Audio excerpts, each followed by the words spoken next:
It felt as if the last year had passed by very slowly, but when I look back on things, a lot has happened in my second year of working in the mailing company. I started to learn a few words in different languages supernatural creatures used, just basic things like hello and sign here. Still, it was useful. I'd gotten much better at running when needed, and I started to wake up less in the middle of the night from nightmares.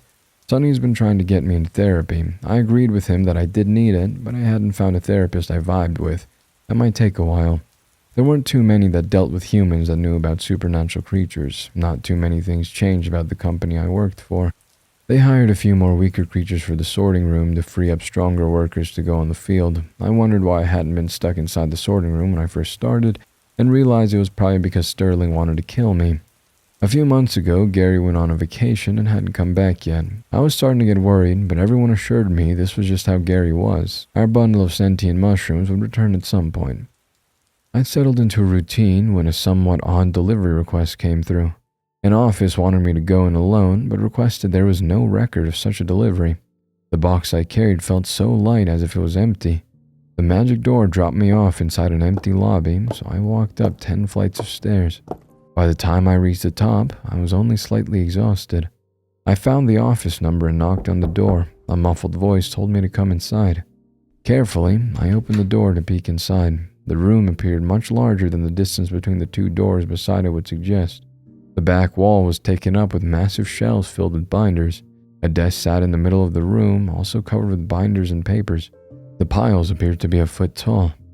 A man came out from behind the clutter to quickly walk over to me. He appeared human, but after working with creatures for 2 years, I could tell when something was off. He looked too perfect, and his ears were slightly pointed, but I had no idea what kind of creature he could be. He took the box from me and tossed it over his shoulder. I felt a bit offended. I walked up all those stairs to what appeared to be for nothing. "Your name is Toby, correct? My name is Alton. I'm investigating an issue relating to the illegal sale of slime creatures. Could you help me with something?" My stomach twisted over the mention of Sonny's species. They were still being produced to be sold for despicable reasons. At the very least, it appears like lately there has been a huge crackdown on sentient slimes being sold into slavery. "I can try to help, but I'm not sure what I can do," I admitted. He accepted that answer and took me to his desk to show a photo from a file he had started to work on. "This man is Desmond Dark. Yes, that's his name. I hear he changes it every few years.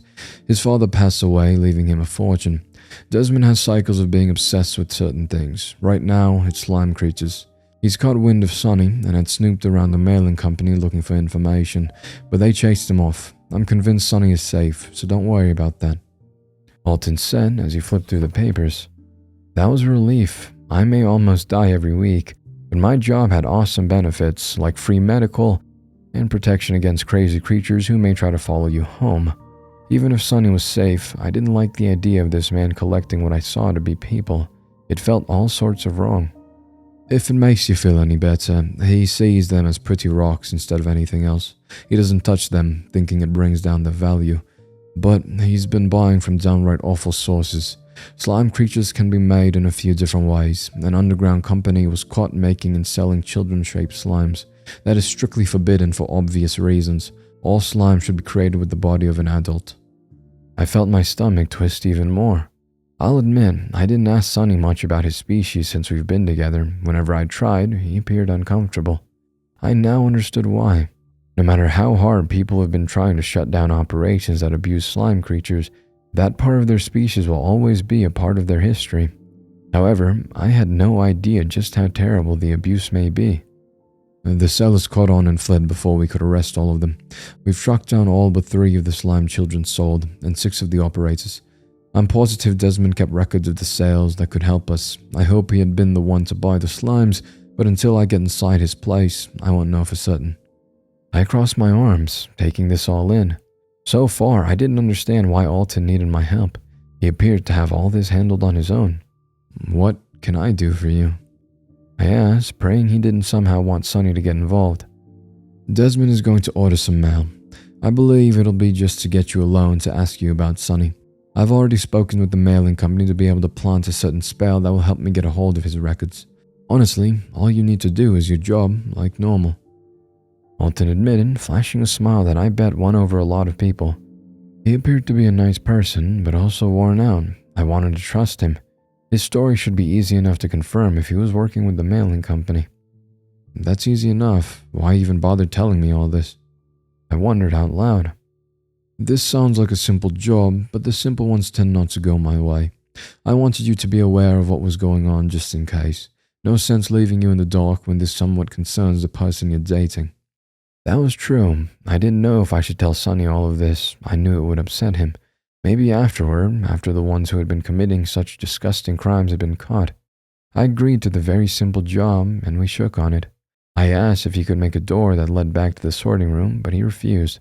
Alton has enemies, and there was a reason why I needed to take 10 more flights down to the lobby again. At least I didn't find out what kind of magic protection he had against the people who tried to break in getting past the stairs. I wasn't expecting the job to go into motion so soon after our talk. The next day, I was requested for yet another solo delivery job.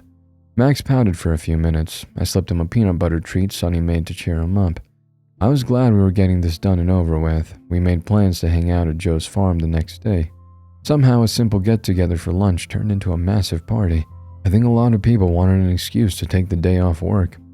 I picked up the simple package for Desmond, well aware it was rigged, and felt oddly heavy in my hands. Maybe Alton telling me what was going on wasn't the best idea. I felt way too nervous. Surely, I would give myself away and ruin the whole plan. Alton understated the amount of money Desmond had. His place probably would take up 10 entire city blocks. The mansion was a beast. Each part of it was carefully decorated with as many fine details as possible. It took me 5 minutes just to walk across the driveway and another 2 minutes to get up the marble steps. I stopped at the large doors ready to knock when they were open from the other side. I forced myself to remain calm as I walked inside, my dirty shoes echoing off the polished floors. The person who opened the door was a slime person like Sonny. She was in a frilly maid dress that held no function. Her body was semi-transparent pastel purple. I said hello, but she didn't react. Her blank expression and robotic movement chilled me to my core. I knew about the doll-like slime creatures who acted based on simple instructions, but never knew how unnatural they would appear. I followed behind her as Desmond came down the main staircase to meet us. He greeted me and the maid fell into place behind him. He quickly signed for the package and tucked it under his arm. His clothing had been perfectly tailored to fit, and I could tell he had some work done on his face to appear handsome. Overall, I didn't like the guy or trust his smile. "You're Toby, correct? I've heard you're in possession of a rare slime," he said while showing off perfect teeth. My skin crawled at his words. I held back a look of disgust as he went on. "You must be a collector like myself, because I've also heard you haven't used that slime in the way most would. I've never seen markings like the one you own. Are you open for a trade?" If Alton hadn't talked to me beforehand about this guy, I would have punched him in the face. God, I really wanted to punch him. "No, I am not," I said, but couldn't hide my anger. His smile never faded. He clapped, and a few more maids came from behind large doors as if they had been waiting. Each of them dressed in overly cute outfits. Aside from a set of twins, they were all different shades of pastel colors. 10 for your one. I have every solid color discovered," he pressed, gesturing to the small army of maids. I shook my head, almost feeling sick by his actions. He misunderstood my reaction. With a sigh, he clapped again, and another maid appeared, this time guiding another slime by the hand. He had been dressed in a white silk robe, and I could tell Desmond was proud of this one. They both stopped close enough for me to get a good look, but not to touch. The slime boy was 2 different colors split evenly on each side. His left side was a soft yellow, while the right was a light brown. There were some yellow-bodied maids, but none of them were brown. Darker colors seemed to be impossible for slime, so this boy must be as rare as Sonny coloring-wise. "It hurts me, but I'll trade the rarest slime I own.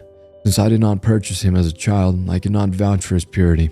I'll add a free slime to make up for that," Desmond said, fully expecting me to accept his offer. I ground my teeth together. If Alton was able to get the records he needed, he could arrest the people who put slimes in situations like these. But what about Desmond?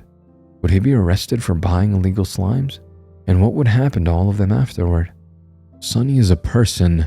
He's not for trade," I replied and angrily glared down the rich bastard smiling away in front of me.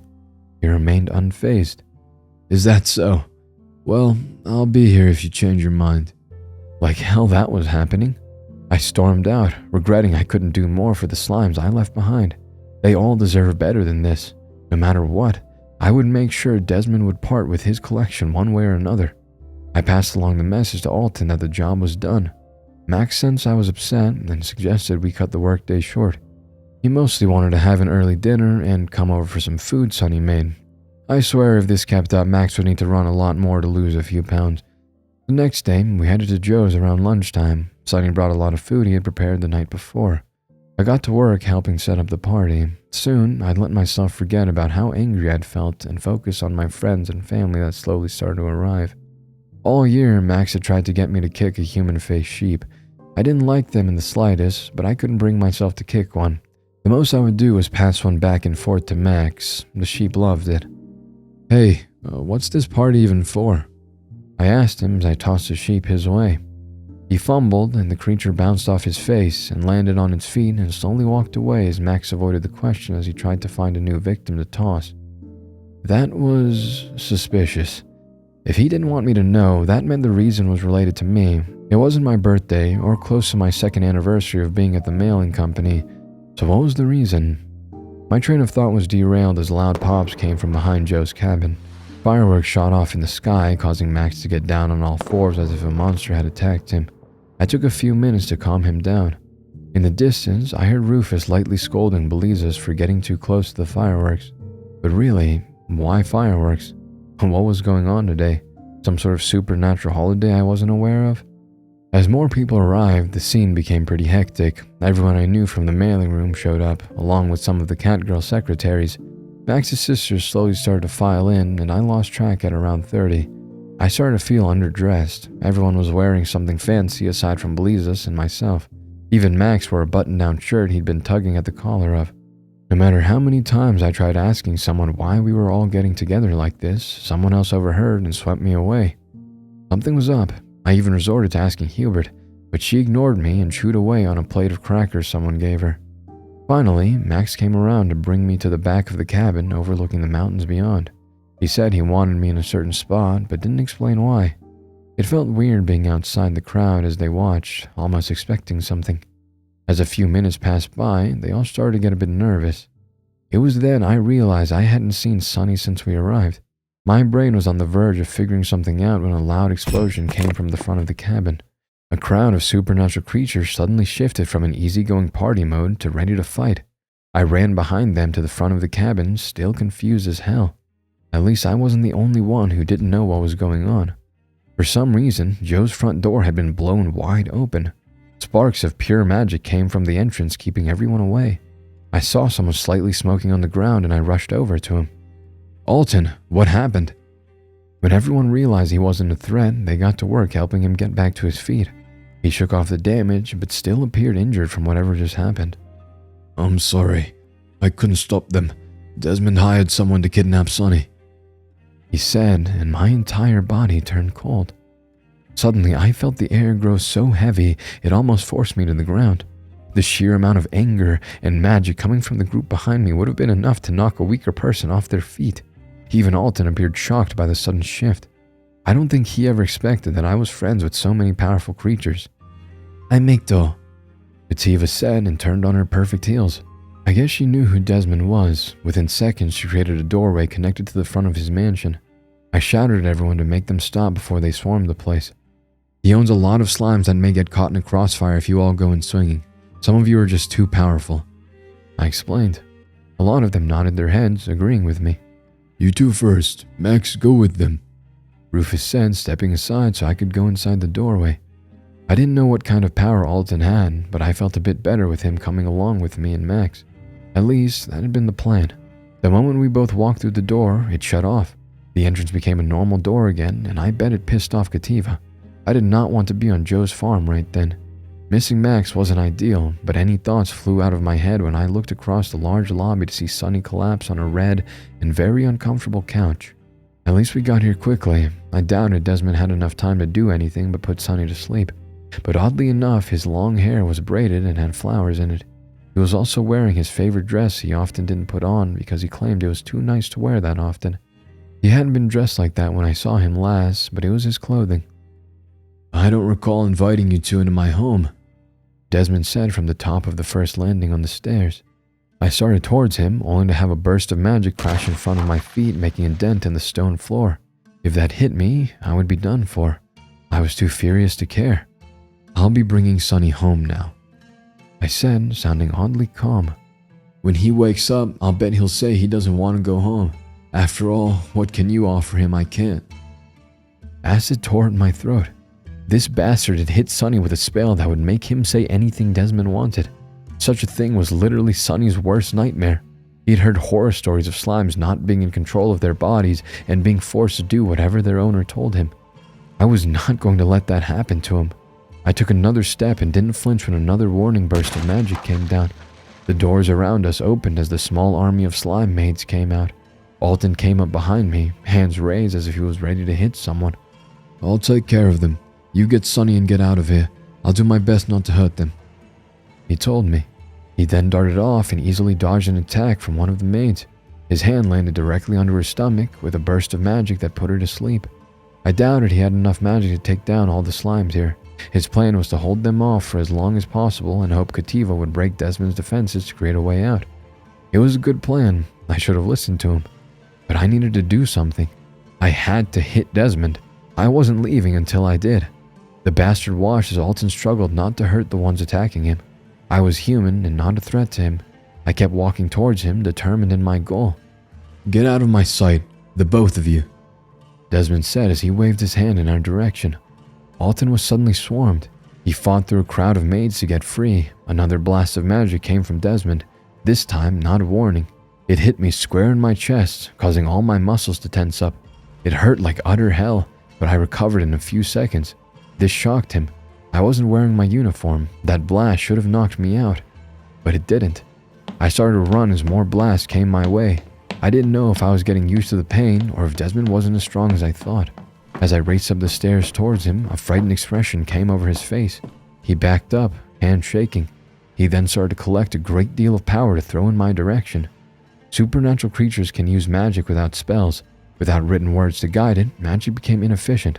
Throwing power around drained the creature faster, so most didn't do so unless their lives were on the line. Or they were scared of the human charging up the stair towards them with rage in their eyes.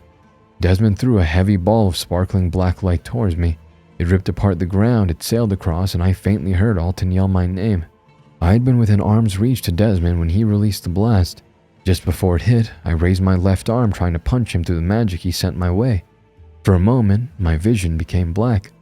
I didn't feel my own body, as if it had been burned away, but I knew I needed to fight. My arm needed to keep going. Every single part of myself was focused on the simple goal of hitting the person who hurt the one I loved the most. Something snapped as the world around me returned. My left hand felt hot and heavy, but I didn't slow down. My fist connected to Desmond's face, causing every ounce of power he sent my way to come crashing down onto him. Another crack echoed through the entire building as a burst of power shot out, hitting the wall so hard it broke every window. I was knocked back and hard on my ass. My left arm burned and hurt so much I couldn't move it. I stayed on the ground long enough for Alton to walk up the stairs to help me sit up. Desmond was embedded into a wall, but still alive. We left him there. For some reason, all the maids were also knocked out, even though I don't think Alton was the cause. He needed to help me get down the stairs and towards Sonny. Before I reached him, a pastel purple slime stirred.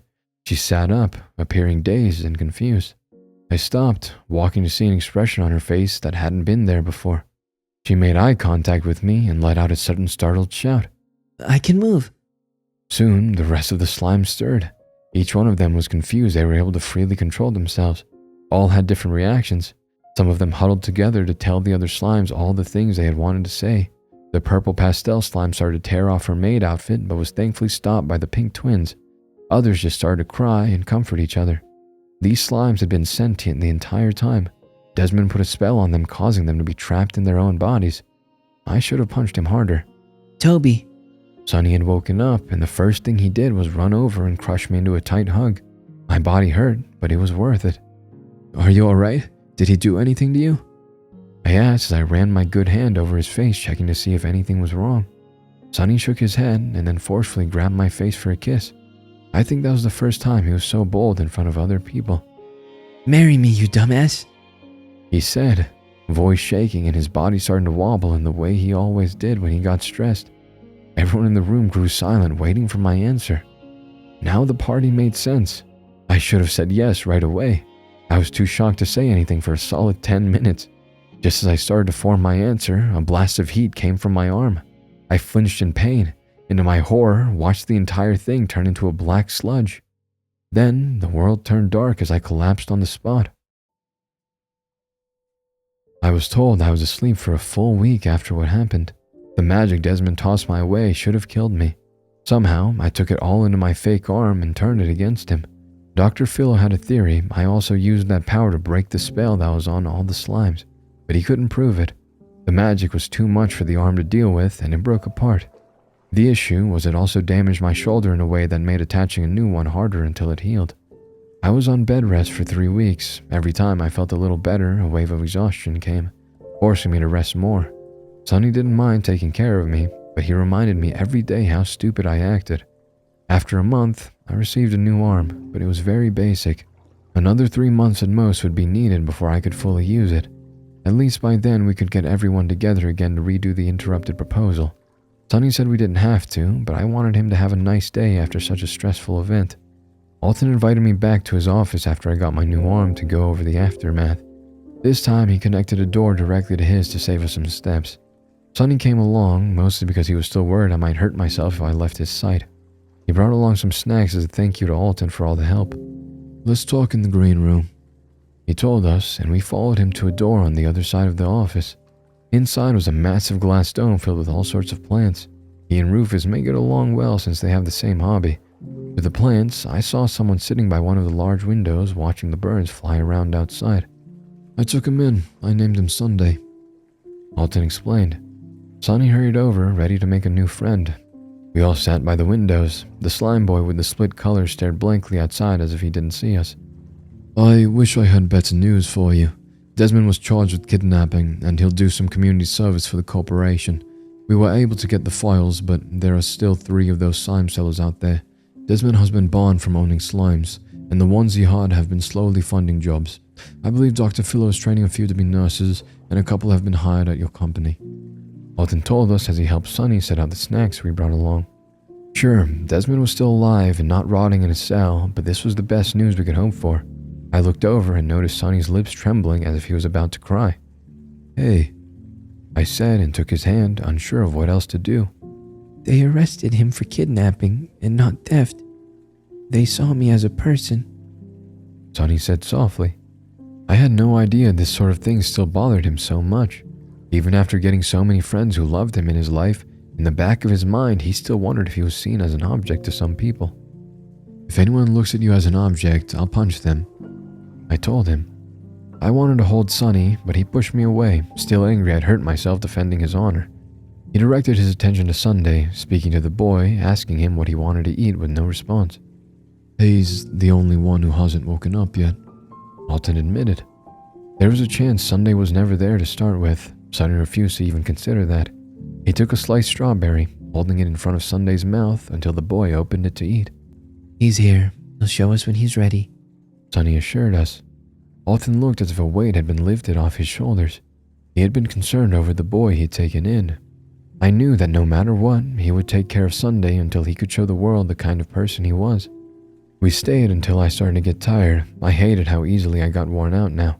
We left, promising to drop by whenever we could and to say both Alton and Sunday could come to our wedding. That was another thing that exhausted me just thinking about it.